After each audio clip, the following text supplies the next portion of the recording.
Fundamental rights లో first right to equality గురించి already మనం చూసాం. Next second right to freedom. Right to freedom గురించి కాన్స్టిట్యూషన్ లో పార్ట్ 3లో ఆర్టికల్ 19 to 22 వరకు డిస్క్రైబ్ చేయడం జరిగింది. రైట్ టు ఫ్రీడమ్ పార్ట్ 3లో ఆర్టికల్ 19 to 22 వరకు ఈ రైట్ టు ఫ్రీడమ్ గురించి డిస్క్రైబ్ చేయడం జరిగింది. సో ఈరోజు మనం ఆర్టికల్ 19 గురించి చూద్దాం. ఆర్టికల్ 19 ఫ్రీడమ్ గురించి ఏం చెప్తుందో తెలుసుకుందాం. అయితే ఈ ఆర్టికల్ 19 అనేది most dynamic and living right.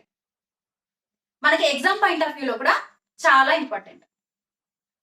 ఇక్కడ ఇచ్చిన ఫ్రీడమ్ ఏంటంటే ఇది ఓన్లీ సిటిజన్స్ కి మాత్రమే, అంటే ఫారినర్స్ కి అప్లికేబుల్ కాదు. అలాగే కంపెనీస్ కి కార్పొరేషన్స్ కూడా అప్లికేబుల్ కాదు.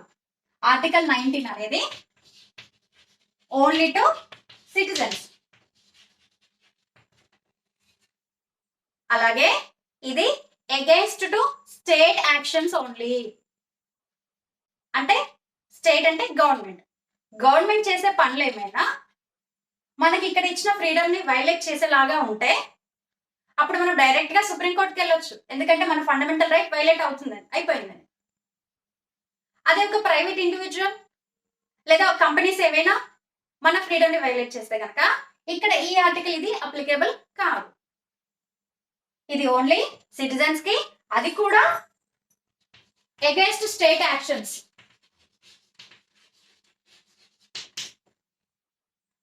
సిటిజన్స్ కి మాత్రమే ఇచ్చింది.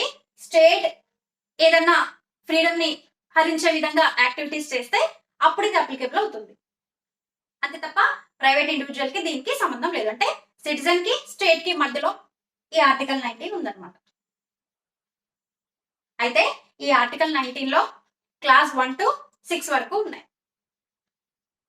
ఇక్కడ ఆర్టికల్ 19 లో క్లాస్ 1 లో 6 ఫ్రీడమ్స్ ఇచ్చింది. అయితే ఇంకా ఇంపార్టెంట్ విషయం ఏంటి అంటే ఈ ఆర్టికల్ 19 2 పార్ట్స్ గా అర్థం చేసుకోవాలి మనం. ఒకటేమో మనకి ఇచ్చిన ఫ్రీడమ్స్, అంటే సిటిజన్స్ కి ఇచ్చిన ఫ్రీడమ్స్, అలాగే ఈ ఇచ్చిన ఫ్రీడమ్స్ మీద పెట్టిన రిస్ట్రిక్షన్స్. ఫ్రీడమ్స్ ఇచ్చింది కాన్స్టిట్యూషన్, వాటితో పాటు రిస్ట్రిక్షన్స్ ని కూడా కాన్స్టిట్యూషన్ లోనే అమర్చడం జరిగింది. సో ఈ ఫ్రీడమ్ ని ఈ రిస్ట్రిక్షన్స్ ని కలిపి గనక మనం అండర్స్టాండ్ చేసుకుంటే మన ఫౌండేషన్ చాలా స్ట్రాంగ్ ఉంటుంది. సో 19 క్లాస్ 1 లో 6 ఫ్రీడమ్స్ ఇచ్చింది. అవి 19 clause 1 a freedom of speech and expression.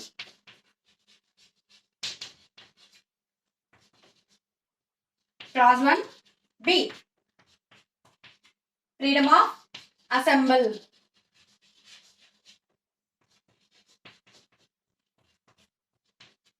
Freedom of association.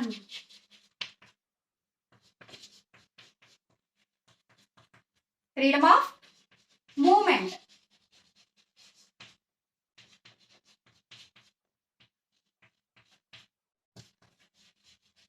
Residence. అలాగే profession. ఇక్కడ ఇచ్చిన 6 రైట్స్ కూడా, అంటే 6 క్లాజెస్ కూడా 19(1) ఏ స్పీచ్ అండ్ ఎక్స్ప్రెషన్ గురించి చెప్తుంది. అలాగే బి అసెంబ్లీ అవ్వడం గురించి చెప్తుంది.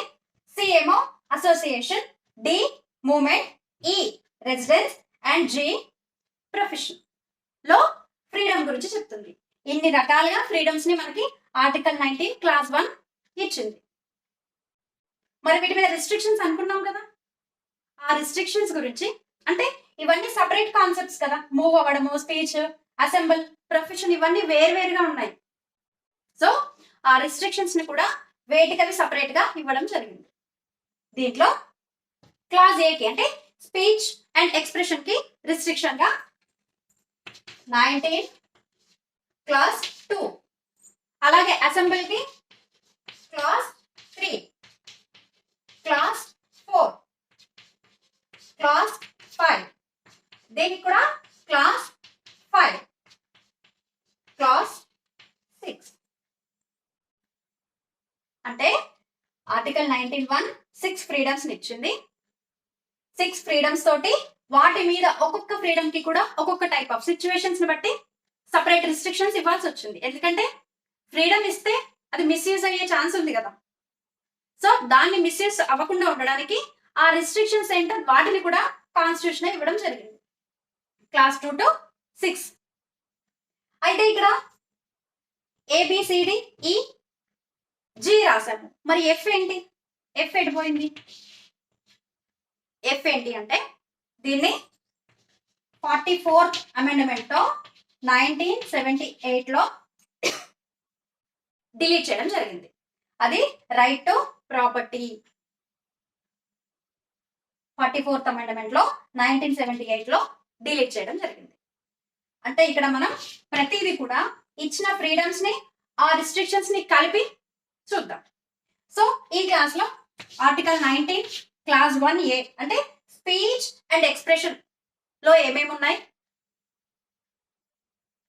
ఏం చెప్పింది కాన్స్టిట్యూషన్, అలాగే వీటి మీద రిస్ట్రిక్షన్స్ ఏమున్నాయి, అవన్నీ కూడా మనం ఈ క్లాస్ లో చూద్దాం.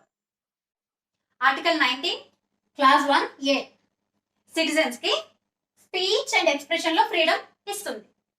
చూడగానే మనకి ఏంటి, స్పీచ్ అండ్ ఎక్స్ప్రెషన్ అనగానే మనం సిటిజన్స్ అందరం కూడా ఓపెన్ గా భయం లేకుండా మాట్లాడడము, మన ఒపీనియన్స్ ని థాట్స్ ని షేర్ చేయడము, మాటలతోనే కాకుండా రిటర్న్ గా కూడా షేర్ చేయొచ్చు అనే ఒక సెన్స్ కనిపిస్తుంది మనకి ఇక్కడ.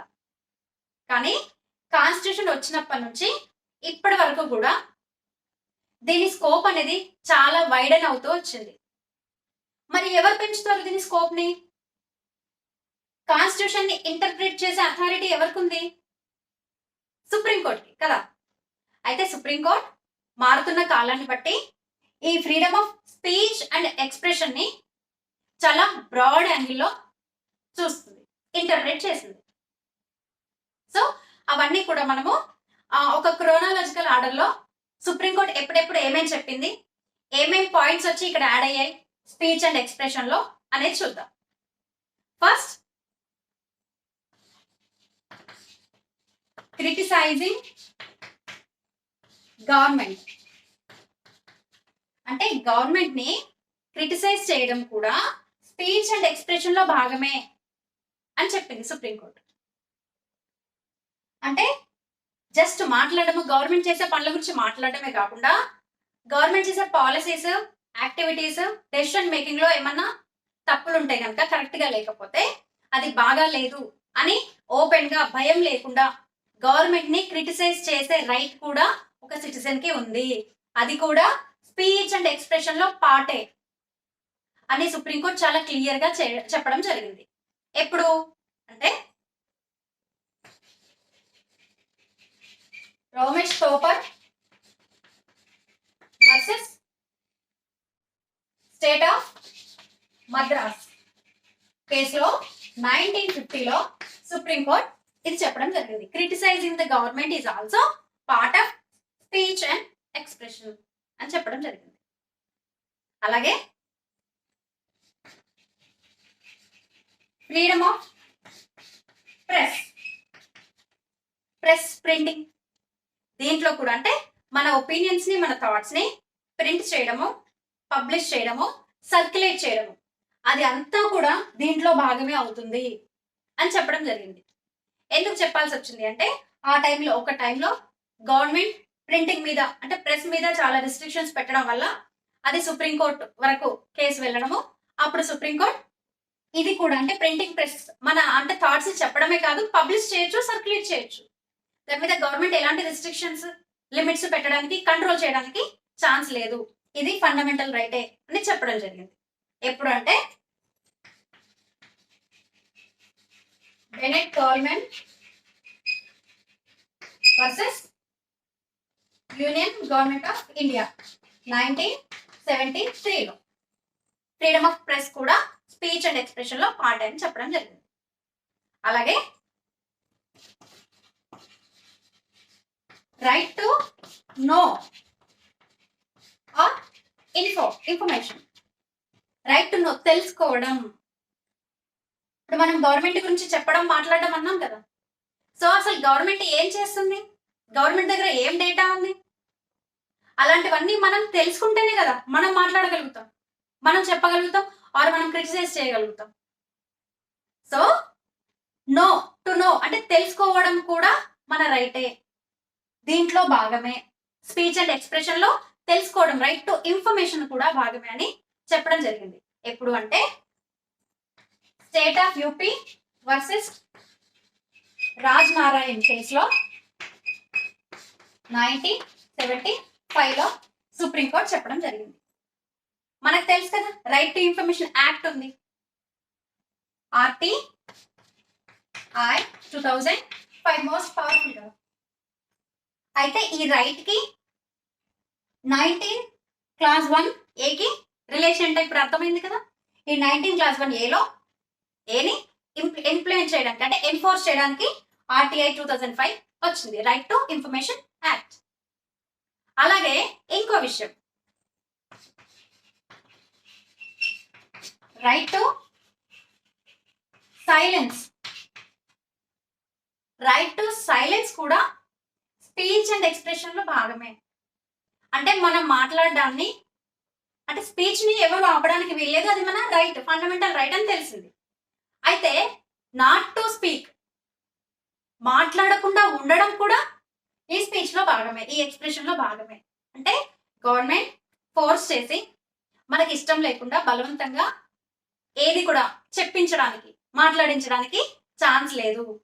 అలా మాట్లాడకుండా అంటే మనకి ఇష్టం లేకపోతే మాట్లాడొద్దు, మాట్లాడకుండా ఉండే రైట్ కూడా మనకుంది, అది కూడా స్పీచ్ అండ్ ఎక్స్ప్రెషన్ లో భాగమే అని సుప్రీంకోర్టు చెప్పడం జరిగింది. ఎప్పుడు అంటే బిజోయ్ ఇమాన్యుయల్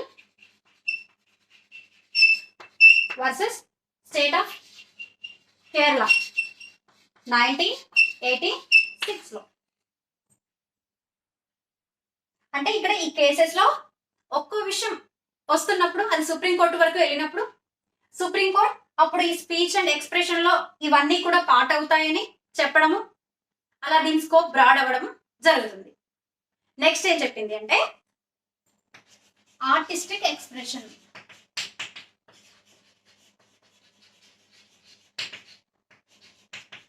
అంటే సినిమాలు, literature, different types of art forms, వీటితోటి మన థాట్స్ ని ఎక్స్ప్రెస్ చేస్తాం.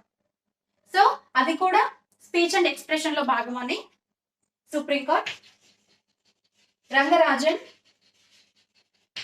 వర్సెస్ జగ్జీవన్ రామ్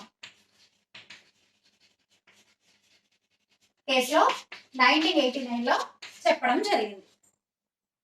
అలాగే కమర్షియల్ స్పీచ్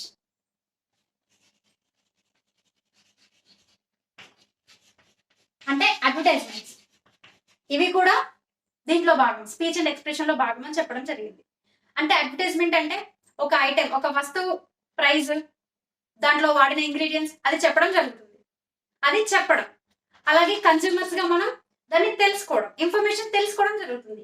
అంటే రెండు రకాలుగా కూడా ఇది ఇక్కడ ఈ రైట్ కిందకి వస్తుంది.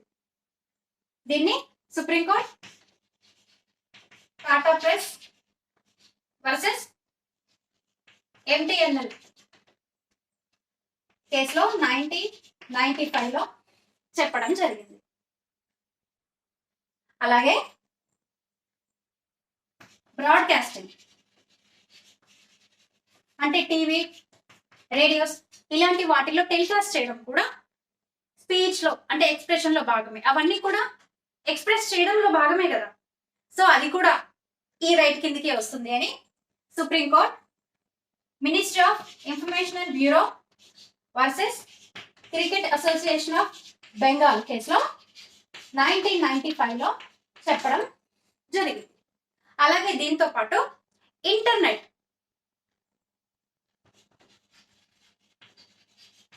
స్పీచ్ అంటే ఇంటర్నెట్ యాక్సెస్, అది కూడా ఇన్ఫర్మేషన్ తెలుసుకోవడానికే కదా యూజ్ అయ్యేది అనేసి, ఇది కూడా దీంట్లో భాగం అవుతుంది అనేసి Anuradha Bhasin versus union government of India కేసులో 2020లో సుప్రీంకోర్టు చెప్పడం జరిగింది. ఆ టైంలో కాశ్మీర్లో 317 ఆర్టికల్ని రిమూవ్ చేసినప్పుడు అక్కడ గవర్నమెంట్ ఇంటర్నెట్ని స్లో చేయడం జరిగింది.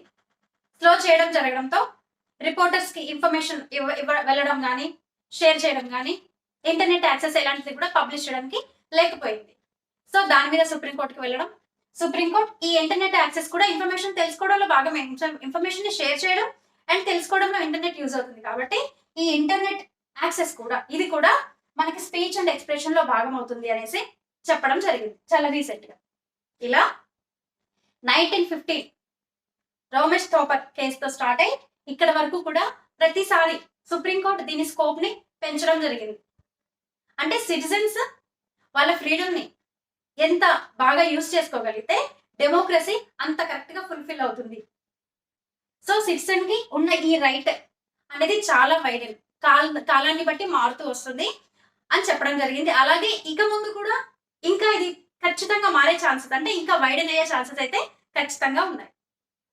అయితే ఇన్ని ఫ్రీడమ్స్ ఇచ్చింది, ఈ ఫ్రీడమ్స్ తో పాటు మనం ఆల్రెడీ చెప్పుకున్నట్టు రిస్ట్రిక్షన్స్ కూడా ఉన్నాయి కదా.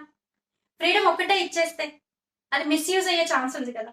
అది అలా మిస్యూజ్ అవ్వకుండా సిచ్యువేషన్స్ ని బట్టి కొన్ని రిస్ట్రిక్షన్స్ కూడా, అంటే రీజనబుల్ రిస్ట్రిక్షన్స్ కాన్స్టిట్యూషన్ ఇవ్వడం జరిగింది. ఈ article 19 clause A freedom of speech and expression కి 19 క్లాస్ 2 లో రిస్ట్రిక్షన్స్ ఇవ్వడం జరిగింది. ఆ రిస్ట్రిక్షన్స్ ఏంటో ఇప్పుడు చూద్దాం. 19 క్లాస్ 2 చెప్తుంది అనమాట, అంటే రీజనబుల్ రిస్ట్రిక్షన్స్ ఇస్తుంది. అయితే దీంట్లో మనకి 8 ఉన్నాయి. 8 రిస్ట్రిక్షన్స్ ని కాన్స్టిట్యూషన్ ఇచ్చింది.